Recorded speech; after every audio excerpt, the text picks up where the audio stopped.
Welcome back, everyone. Operators, this is cracking the restaurant labor crunch. This is the worst situation to hit this industry since the pandemic. We're not out of the woods yet on the pandemic, but the labor shortage everyone is struggling with. So we're pleased to introduce leading operators and speakers that can help with the labor challenge. With me today, Mr. Mike Colonna. He is the CEO of Norm's Restaurants, a very successful chain in Southern California, iconic chain, been around for a long Welcome to the show, Mike. How are you today? I'm doing well. Good. Thanks for having me on, Roger. Appreciate it. I'm glad that you're taking the time because, you're definitely one of those leading individuals in this industry that gives back, that cares about the future of the industry, not just running restaurants, but helping other operators. So this is all about the labor crunch. So tell us how that's gone for you. You've got a really innovative promotion I want to ask you about in a few minutes, but tell us how the labor challenge has affected Norm's Restaurants, how you've dealt with that, and any advice, best practices that you can offer our audience. We certainly appreciate that. Sure. And anyone doing business in California know it's been a real roller coaster in terms of the ride, whether it's been the federal mandates, the state, the county, the cities. You've got multiple layers. So, we were originally at 18 restaurants with 2,000 employees, team members, and we furloughed almost 1,400 of them to go down to 600, back up to 700, back down to 300. And we're at right now currently about 15 to 1,600 team members, and that was a challenge in itself. Trying to hold on to people and bring them back after you furlough them and keeping in contact with them. And so our HR department and our marketing department was constantly in touch with people, saying, "Hang in there. When we get our dining rooms back, we want you to come back. Are you interested?" That type of thing. And we were able to bring back quite a lot of the tenured team members that we had. I've been in the business for about almost 40 years, believe it or not. As a kid, put myself through college as a bartender and a server, and then with multiple great companies. And I've never seen it this bad ever. And the reason for that, it's like you open up a new restaurant and you have 50 new restaurants opening up at the same time in the same neighborhood. So everybody is hiring to a higher extent. So the demand is just potent right now, and then the supply is very low. So it's been tough, very tough. But we're getting through it. We opened up 2 restaurants, one in Encino and one in Rialto recently. We were able to staff them with about 100 team members each. Amazing. And we're getting there. We're really struggling, to be honest with you, candid with you, on the graveyard shift. Norm's wants to be back 24/7 in most locations, and that's been our biggest challenge, as well as back of the house. The kitchen staff has been difficult for us. Have you had to pay higher wages, incentives, bonuses, unusual things? Because other industries traditionally have paid higher wages. This has traditionally been a lower paying industry.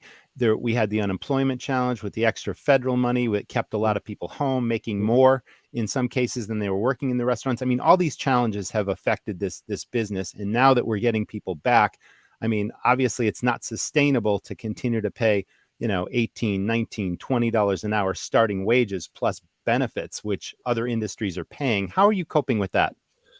Well, we are paying slightly higher because of the pressure of the competition, Mm-hmm.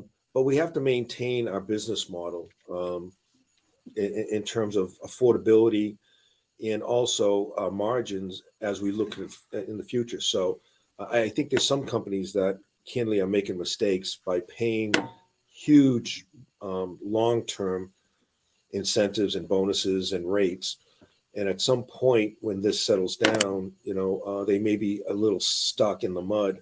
Yes. Versus trying to manage through it in an orderly fashion. Now, we are paying higher rates and we're very competitive.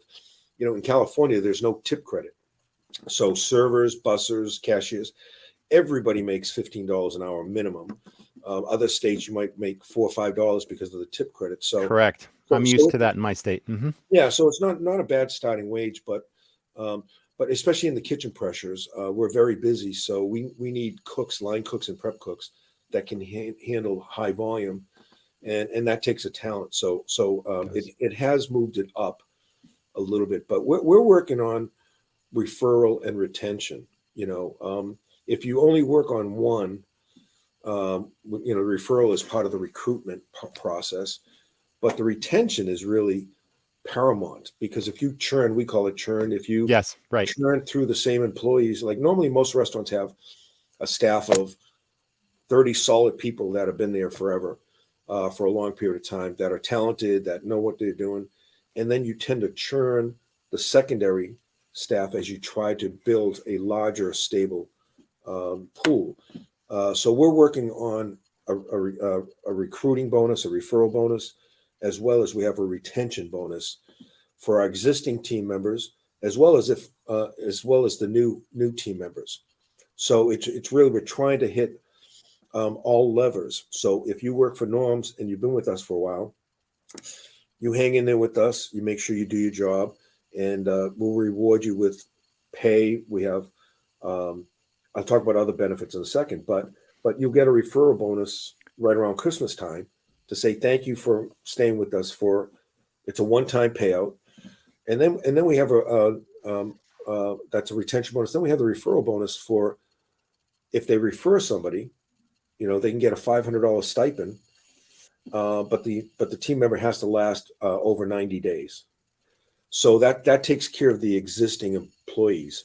And then for the new team members that we're trying to recruit, there's a retention bonus for them too. So if you hang in there for a period of time, again into 2022, we'll pay you well, we'll treat you well, and then you'll get a stipend. And I like the one-time stipends, because what it does is it fades as you move the business into 2022, and you're not burdened with all these much higher rates or extended type of things. And so it's working out pretty well. The last thing that we did is we came up with a guest referral bonus. So if you come in as a guest, and we promoted it, and you really want to be a part of Norms, well, help us hire someone that that would be a good coworker with us and be vested with Norms, and we'll give you a $200 Norms voucher, which is good at Norms for $200 worth of product, and you can use it over an extended period of time, and then maybe you come in, and maybe your friend, your brother or sister is working as well, and you're really helping an individual, you're helping yourself, and you're helping our company serve you better. So that's been kind of cool in terms of the reaction and the response from the guest community in terms of how this whole thing works. Let me ask you, Mike, that is a genius idea. That's what first struck me when I heard about that. I mean, what a great idea. And that's literally internal marketing. How are you promoting this to your customer base? And then what is the time frame? You mentioned 90 days on the other bonuses. Is it 90 days that this new employee has to work out at Norms before the $200 gift card is passed on? Yeah. And how do you communicate all this information? Everything is geared around 90 days, because Mhm. it takes about 2 to 3 weeks to train someone Of course. and figure out if they want to stay with you, and also if they're capable of doing the job. So, and then we have to get a little return as far as some normal scheduling and that type of thing. So 90 days is kind of the cutoff that we think is pretty fair, and it's not too long for anybody to wait patiently for either $500 or a $200 stipend, that type of thing. Now we communicate it through social media to the outside community. We have a lot of POP, point of purchase, at the front door. We have flyers that we pass out, tip trays, flyers that we give to the guests. So that's how we're communicating to the guest, and that's worked out pretty well. As far as the employee team, we communicate to them on a regular basis with bulletins and posters, and then HR came up with a great text messaging platform. So we can text message every employee in the company with a certain message. Now, a lot of messages have, be healthy, be safe, vaccinate, hey, did you know about the referral bonus? Don't forget about it. That type of thing. So we're trying to keep it front burner. What happens is you do these initiatives and you get busy, and then everybody kind of forgets about it.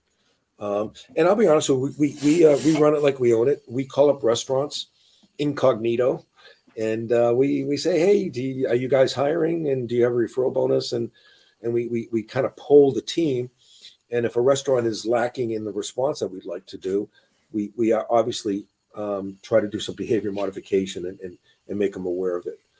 We also have email blasts, social media, websites. We're out of it. We have it on billboards at times. You can drive by the 405 or the 10 and you can see, now hiring and bonus, that type of referral. But the word of mouth is what from the team is really the best way to go.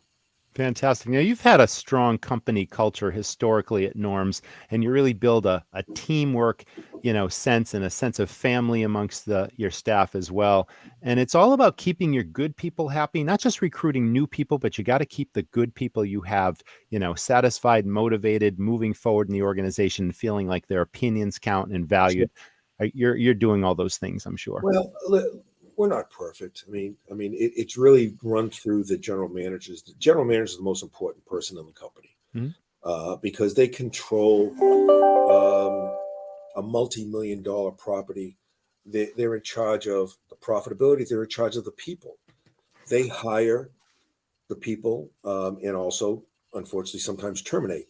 Right. Um, Right. so we've won a couple of awards with TDN2K as far as best practice awards for HR. Our tenure with our GMs is around 20 years for our GMs. Our assistants is about 14 years.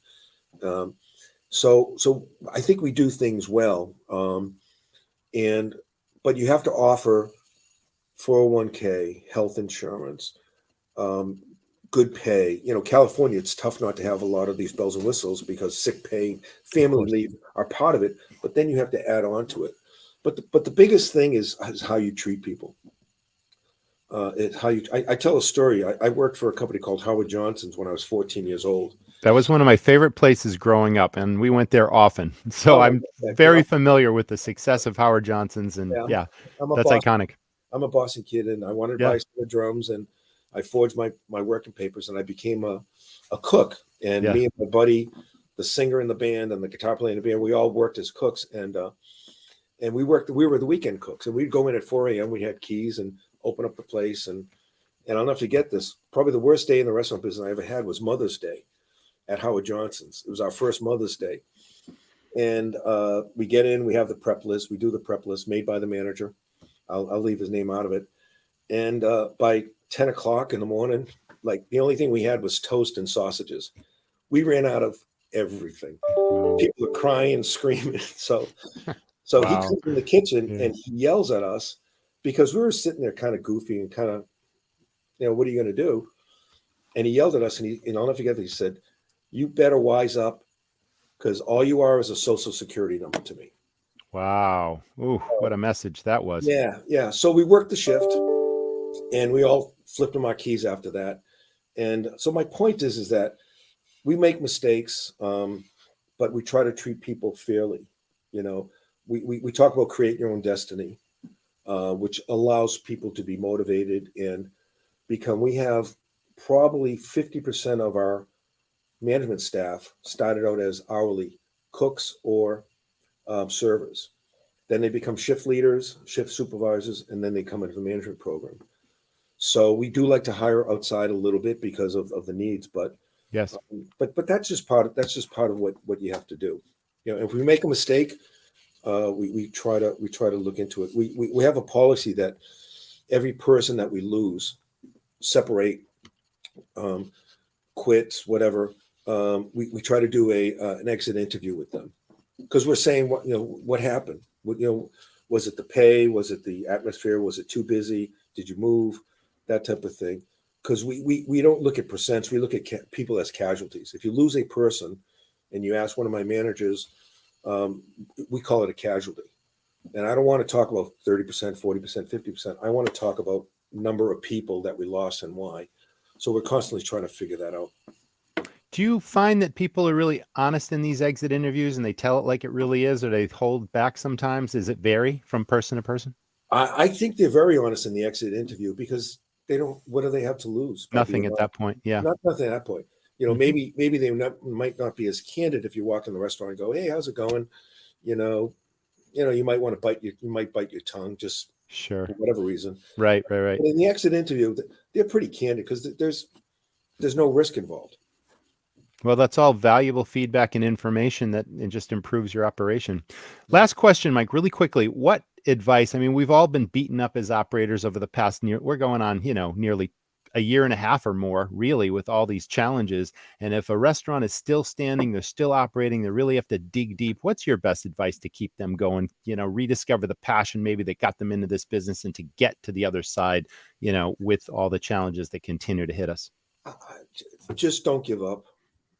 You can have good days, you have bad days. You sit down there once in a while and go, geez, I should have been a lawyer. Like, what am I doing in the restaurant business? But it's a great industry. You're dealing with people. Restaurants are around celebration, food. They are. Usually there's an occasion. People like to eat, drink, and just don't give up. Things will get better. And the stronger restaurant companies that are doing the right thing will attract the better people. It's not really complicated. You may not win every battle, but you can sustain yourself and get to a certain point. But we'll get through this at some point. Whether it's getting over COVID, getting over unemployment, getting bored, really needing to get to work, taking care of childcare so I can get to work with the mothers. It will get better. Probably not for a while. But it will get better. Keep going. Well, that's great advice, Mike. Thank you so much for sharing your experiences, your expertise, your knowledge, and advice with us today. And that, again, was Cracking the Restaurant Labor Crunch. Thank you for tuning in, and we'll see you in all the other episodes. Thank you so much. Thanks, Roger. Thank you, Mike. Have a good day and stay well. Thank you. Be safe. You as well.